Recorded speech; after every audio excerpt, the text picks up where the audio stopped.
घरेलू झगड़े ख़त्म करने और अमन व सुकून के लिए एक इंतहाई मुजर्रब वजीफ़ा है। अगर आपके घर में भी बहन भाई आपस में लड़ते रहते हैं, माँ बाप आपस में लड़ते रहते हैं, घर में आपस के अफराद आपस में खिंचे खिंचे रहते हैं, आपस में कभी प्यार मोहब्बत और इत्तेफाक से नहीं रहते, प्यार मोहब्बत से नहीं बोलते, तो ये एक छोटा सा वजीफ़ा इंशाअल्लाह आप करेंगे तो इंशाअल्लाह घर का माहौल इंतहाई अमन व सुकून वाला होगा। घर के लड़ाई झगड़े ख़त्म हो जाएंगे और घर में इंशाअल्लाह ताला अमन व सुकून वाला माहौल आएगा। माँ बाप, बहन भाई, रिश्तेदार जो भी घर में रहते हैं वो आपस में इंतहाई अमन व सुकून के साथ रहेंगे, प्यार मोहब्बत से रहेंगे और घरेलू जो लड़ाई झगड़े हैं वो ख़त्म हो जाएंगे। तो दोस्तों, आपने फजर के टाइम आपने इस छोटे से अमल को करना है कामल यकसुई के साथ, अल्लाह पाक के ऊपर पूरा कामल यकीन रखते हुए इस वजीफे को आपने करना है। अल्लाह ताला का ये एक नाम है और इसका आपने वजीफा करना है और अल्लाह ताला का एक नाम है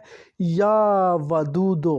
इसको आपने 100 मरतबा पढ़ना है और 100 मरतबा पढ़ने के बाद आप पानी के ऊपर दम कर लें और वो पानी आप उस पानी के अंदर मिक्स कर लें जो पानी सब घर वाले पीते हैं। इंशाअल्लाह ताला सारे घर वाले उस पानी से पानी पिएंगे तो इंशाअल्लाह ताला उनकी आपस की जो नफ़रत, लड़ाई झगड़ा और जो बदअमनी बदसकूनी है वो इंशाअल्लाह प्यार मोहब्बत और अमन सुकून में बदल जाएगी और घर अमन और सुकून का गहवारा बन जाएगा इंशाअल्लाह ताला।